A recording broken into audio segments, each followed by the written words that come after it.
Well, I was probably around when People to People first started many, many years ago, and the thing that stands out in my mind right today is the fact that Reverend Lusk had a vision. It was a compassionate vision. It was a vision to benefit the people of North Philadelphia and citywide in some respects, but it focuses right here in the community.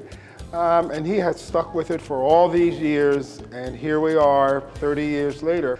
And he has created one of the premier nonprofit service organizations, I think, in the United States of America. Target has been that we wanted to focus on the holistic nurturing of the people, so that we are targeting the whole mind, body, and soul. We wanted to give the people not a hand out, but a hand up in helping them to filter back into job success and make them feel good about themselves. It's people helping people help themselves. We service parents through the EARN program, children through a very dynamic preschool, through a charter school connection. We serve parents who not only are learning through our EARN Center to become vocationally adept at being viable people in the workforce, but also giving them inspiration to go back to school and providing a vehicle for them to be able to go back to school through our People for People Institute and a great collaboration with Eastern University. One of the improvements at People for People Early Childhood Development Center is the expansion of our school-age program.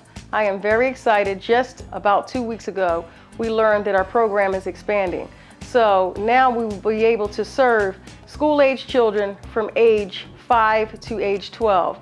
Our primary focus, however, is on the younger children, because we want to help those children who graduate from our program transition to the charter school, but also help them in the before and after care program. I've personally witnessed the growth of the charter school to 560 students, kindergarten through 8th grade, where it's made annual yearly progress several of its years in existence. Every year it seems to get stronger and better academically. And I've also seen the organization morph into a much larger, more comprehensive mission, where it's not only just trying to break the cycle of violence and drugs, but it is really a cradle to the grave organization, providing social services to individuals in need, not only in this neighborhood, but citywide, and in fact, internationally. His vision for Stand for Africa, children in countries in Africa that were orphaned through the AIDS process that's going over there, the AIDS epidemic really, that things need to change. And so through the work that individuals that are faith-based that are doing there in the country, we support them financially and spiritually. And really they support us spiritually because they really believe that God will change things in their lives, and it is happening.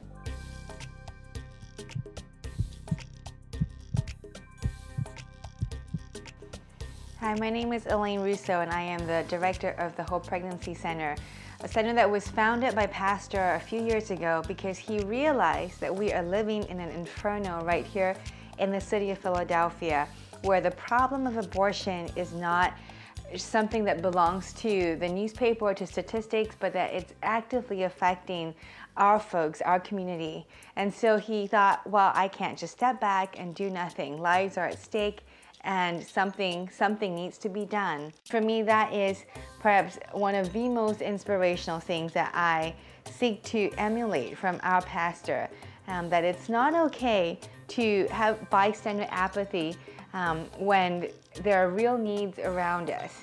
And how is it that we become Christ's hands and feet to his people and to love people as Christ does through our words, but also even more so through our deeds.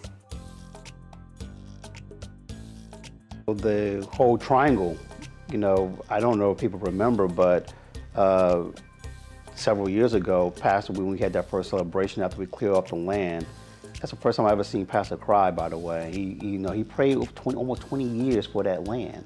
You know, all the stuff that was happening, all the drug dealers that were breaking into the place and sleeping in those junky lots.